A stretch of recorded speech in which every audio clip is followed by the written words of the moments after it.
Hi boys and girls, welcome to science. This week in science we're continuing to talk about the basic needs of plants and animals, and we're continuing to talk about living and non-living things.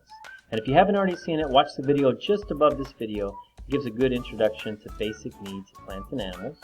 But here we are going to go ahead and open our STEM Scopes book. This is the one with the draft, but also with the purple K.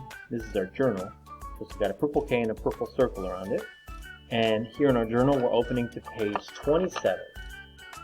Okay, so now we're going to go ahead and take a look here. On this page, we're going to predict what would happen if a plant or animal did not have one of its basic needs.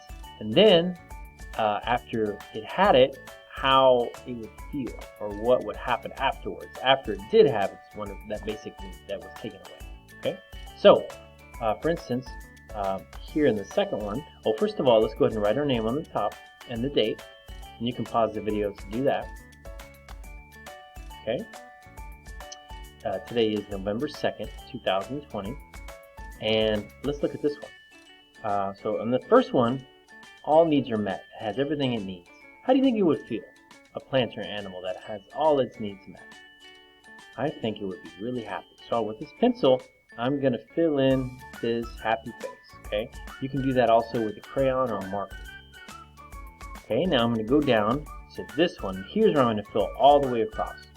So no water, no water.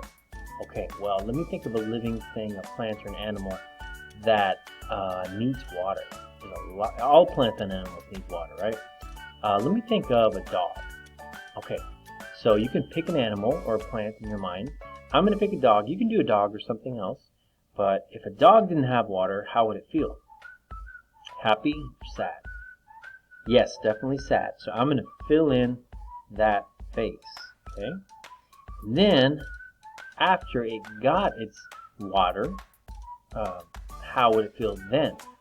After it got its water back, how would it feel? Okay, I could say, and I could write this, that a dog that has its water is healthy and will live a healthy, long life. Or I could just go ahead and draw it. So you could write it with help from your mom or dad, grandma or grandpa to write it, or you could also just draw it. So I'm going to draw a really happy dog. Kind of a simple drawing, it doesn't have to be fancy, just a dog that is happy. Alright. Okay. You know how sometimes dogs are almost smiling. I kind of gave my little dog a smile. In the summertime, when a dog gets its water, it's really, really happy. Alright. So, let's continue on. Let's pick another plant or animal. And this is for no sun. If I'm going to pick a plant, I'm going to think of a big sunflower. Okay, you can imagine a big sunflower. They love sun. All plants need sun, but they definitely seem to love sun. That's why they're called sunflowers. They kind of extend and move in the direction of the sun as it passes over. So if a sunflower did not have its sun, how would it feel? It would feel sad, right? Alright. Alright, and then after it got its sun, how would it feel? Alright. And I'm going to go ahead and draw this, and I'm going to put a big smile face on that sunflower.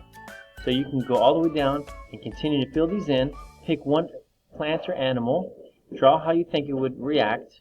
If it didn't have that, air, soil, or space, and then what happens when it got it again. Alright boys and girls, thank you for joining me for science.